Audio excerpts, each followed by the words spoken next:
Ağstafa və Tovuz rayonlarında vəhşi heyvanlara və itlərə qarşı vaksinasiya tədbiri həyata keçirilir. Vəhşi heyvanlarda, sahibsiz itlərdə və ev itlərində quduzluq xəstəliyinin qarşısının alınması məqsədi ilə hər iki rayonda olan sahibsiz itlərə uran immunizasiya vasitəsilə aldadıcı yemlər, primankalar atılır. Ev itləri isə heyvan sağlamlığı və baytarlıq xidməti idarəsinin əməkdaşları tərəfindən vaksinasiya edilir. Kənd Təsərrüfatı Nazirliyi yanında Aqrar Xidmətlər Agentliyi tərəfindən dövlət satın almaları yolu vasitəsindən kənd təsərrüfatı heyvanlarında infeksiyon xəstəliklərə qarşı mübarizə tədbirlərinin aparılması üçün vaksinlər çatdırılır bizə.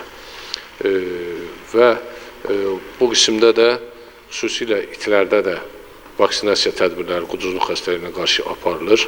Sahibsiz itlərdə isə oral immunizasiya vasitəsindən aldadıcı yemlər, primankalar vasitəsindən şəhər ətrafı ərazilərdə, xüsusilə də tullantılar olan sahələrdə sahibsiz itlərə quduzluq xəstəliyinə qarşı vaksinasiya tədbiri aparılır.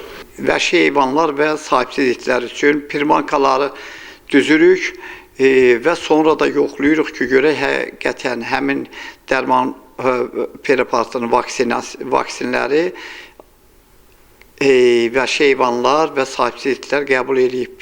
Ev itlərini də fərdi qaydada özəl baytar həkimlərimiz tərəfindən indiyə qədər 2000-dən artıq ev itlərində peyvəndləmə aparılmışdır quduzluq xəstəliyinə qarşı. Kamran Əskiparalı, Amin Qəhrəmanov, Bugün informasiya proqramı üçün.